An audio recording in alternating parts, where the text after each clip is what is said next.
ఈ బాటిల్ ని నేను 280 కి తీసుకున్నానండి. నా దగ్గర నార్మల్ ఆయిల్ బాటిల్స్ కూడా ఉన్నాయి, అవి కూడా బానే ఉన్నాయి. కాకపోతే మనం ఆయిల్ వేసేదానికంటే ఎక్కువగా పడిపోతూ ఉండేది, అందుకని నేను ఈ బాటిల్ ని తీసుకోవడం జరిగింది. ఈ బాటిల్ కి 3 ఆప్షన్స్ ఉన్నాయండి.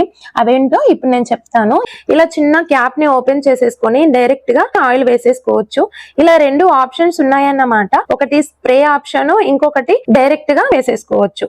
అలాగే నార్మల్ బాటిల్స్ తో మనం ఆయిల్ వేసుకునేటప్పుడు సైడ్స్ కి ఆయిల్ కారుతూ ఉంటుంది, కానీ ఈ బాటిల్ కి డైరెక్ట్ గా బాటిల్ లోనే పడుతుంది. ఎట్టి పరిస్థితిలో కూడా బయటికి ఆయిల్ అనేది రాదన్నమాట.